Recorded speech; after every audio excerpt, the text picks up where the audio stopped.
Thinking about hitting the reset button on your health? Maybe you're feeling sluggish, bloated, or just stuck in a rut and you're wondering how to do a proper juice cleanse. Well, we'll explain that to you in 7 simple steps. Step 1. Preparation and mindset. You can't just wake up on a random Tuesday, throw out all your food, and declare you're on a juice fast.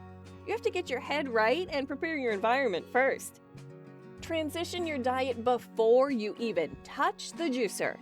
If you eat a heavy, processed, or meat-heavy meal the night before you start juicing, you are going to feel terrible the next day.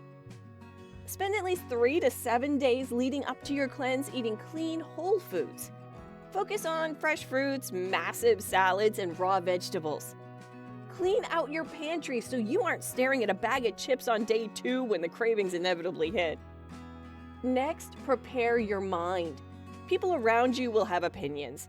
They'll tell you that you are crazy, that you need protein, or that you are going to waste away. You have to be stubborn in your goal. Step 2. The hardware. To do a proper cleanse, especially a longer one, you need the right tools. First things first, do not reach for a blender. Smoothies are fantastic, but they contain all the fiber, which turns on your digestive system. For a cleanse, we want pure extracted juice. When shopping for a juicer, you will generally see 2 types, centrifugal and masticating. Centrifugal juicers are the cheaper, high-speed ones that sound like a jet engine taking off in your kitchen. They spin incredibly fast, which introduces heat and oxygen into the juice. This breaks down the nutrients faster and leaves you with a very foamy, separated drink that needs to be consumed immediately. You want a masticating juicer, which is often called a slow or a cold press juicer. These machines use a slow-turning auger to crush and squeeze juice from the produce. You also get a much higher yield, and the juice stays stable in the fridge for up to 48 hours. Add that to the fact that you preserve the maximum amount of vitamins and enzymes this way. You don't need a $1,000 machine to get started. You can easily find a reliable secondhand slow juicer online for under $50. Step 3. The menu and sourcing. A classic mistake beginners make is throwing random vegetables in and hoping for the best. To sustain yourself, you need to balance your juices so they actually taste good and give you the right kind of energy. A great formula to follow is aiming for half astringent juices and half sweet, high-calorie juices. Astringent juices are your deep greens like celery, cucumber, kale, and spinach, mixed with loads of lemon and ginger.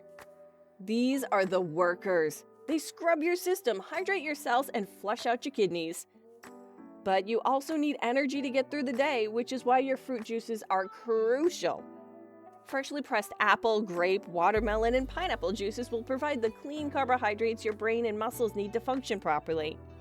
A staple recipe in the juicing community is the lemon ginger blast, a potent, spicy mix of celery, cucumber, apples, heavy ginger, heavy lemon, and sometimes even a habanero pepper if you want a kick. Now let's talk budget, because juicing is not cheap. You'll be going through an incredible volume of produce. The secret to not going broke is avoiding the regular aisles at big chain grocery stores. Find a local independent fruit and veg shop or hit a farmer's market. Buying cases of apples, flats of cucumbers, and boxes of grapefruits will cut your costs significantly. Step 4. Feasting, not fasting.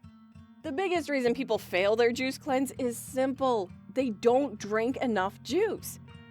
If you're only drinking 3 tiny glasses of juice a day, you are going to starve, crash hard, and end up in a fast food drive-thru line by day 3. This process is about liquid feasting, not restriction. You should be aiming for a minimum of 4 to 6 quarts. That's 4 to 6 large 32-ounce mason jars of fresh juice every single day. Prep your juices the night before or first thing in the morning. Wake up 20 minutes earlier than usual so you can grind through your morning celery and pineapple without rushing out the door. Whenever you feel a dip in energy or a craving hits you, drink juice. Don't limit yourself. If you need an extra glass of fresh watermelon juice in the afternoon just to stay sane, drink it. People often worry about the sugar in fruit juice. But the sugar from fresh, cold-pressed fruit is bound to living water and acts completely differently in your body than the refined sugars found in processed foods. As long as you're keeping the volume high, your energy levels will naturally stabilize after the first few rocky days. Step 5. Understanding detox symptoms. You need to know exactly what is going to happen inside your body so you don't panic when things feel weird. The first 3 to 5 days are notoriously the hardest. Your body is cutting off its supply of caffeine, processed sodium, and refined carbs. You might get a headache. You might feel irritable, tired, or emotional. Your tongue might get a white coating and your skin might even break out. This is completely normal. This is your body finally getting the chance to push out the garbage it's been storing for years. Sleep as much as you can during this phase. Keep your physical activity very light. Once you cross the hurdle of the first week, something shifts. Your digestive system completely shuts down and goes to sleep. The physical hunger completely vanishes. This is where people experience massive surges in mental clarity and physical energy. If you go on an extended cleanse, say 20, 30, or 40 days, you'll likely notice deep elimination.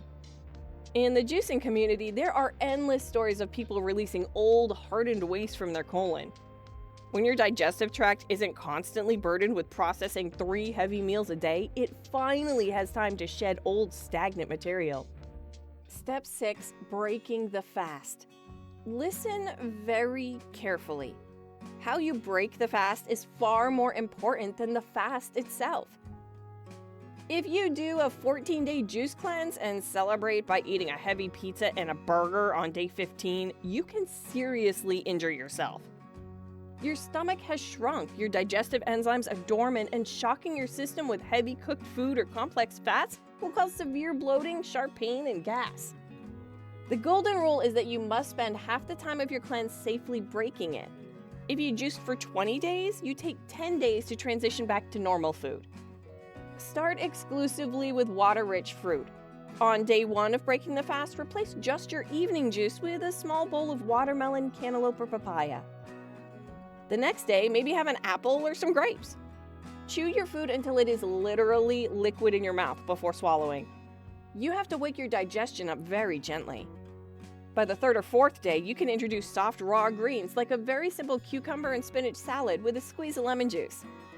No oil, no heavy dressings, and no salt yet.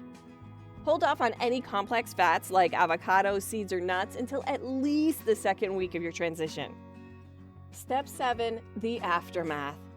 A juice cleanse isn't something you do just so you can run right back to your old bad habits. It's a massive physical and mental reset. Once you've completely cleaned out your system, you'll notice that your taste buds have literally changed. Processed foods, artificial sugars, and heavy, greasy meals will suddenly smell and look entirely unappealing. You'll find yourself actually craving fresh salads, vibrant fruits, and clean energy.